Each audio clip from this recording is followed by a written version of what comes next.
Medak town میں ملی ایسوسی ایشن کے زیر اہتمام ایک پریس کانفرنس کا انعقاد کیا گیا۔ اس موقع پر میدک ملی ایسوسی ایشن کے صدر عمران خان اور جنرل سیکریٹری ڈاکٹر صوفی نے پریس کانفرنس سے خطاب کرتے ہوئے کہا کہ جاریہ ماہ کی 15 تاریخ کو میدک میں 10ویں جماعت اور انٹرمیڈیٹ میں اچھے نمبروں سے کامیاب ہونے والے طلباء کے اعزاز میں ایک پروقار پروگرام منعقد کیا جائے گا، جس میں اچھے نمبرات حاصل کرنے والے طلباء میں مومنٹوز اور سرٹیفکیٹس دیے جائیں گے۔ پروگرام میں آرگنائزنگ سیکریٹری محمد ریاض الدین، میڈیا کنوینر سعادت علی ذکی و دیگر نے شرکت کی۔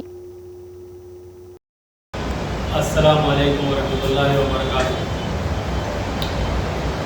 آج اس پریس کانفرنس کے ذریعے آپ تمام میدک ضلع کے افراد کو یہ اطلاع دی جاتی ہے کہ حال ہی میں جو 10ویں جماعت اور انٹرمیڈیٹ میں جو طلباء اور طالبات اچھے نشانات کے ذریعے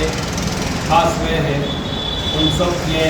ذہنیتی پروگرام کے لیے، ان سب کی ہمت افزائی کے لیے میدک ملی ایسوسی ایشن کی طرف سے ایک فیلسٹیشن پروگرام رکھا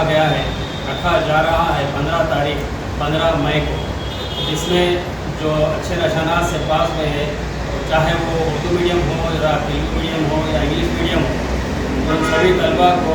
اپریسیشن سرٹیفکیٹ اور انعامات سے نوازا جائے گا۔ لہٰذا میں تمام والدین سے اور اولیاء طلباء سے گزارش کر رہا ہوں کہ آپ سب اس پروگرام میں تعاون کریں اور سارے طلباء اور طالبات کو حاضر کریں اور اس دن ہمارے پروگرام میں ہمارا ساتھ دیں۔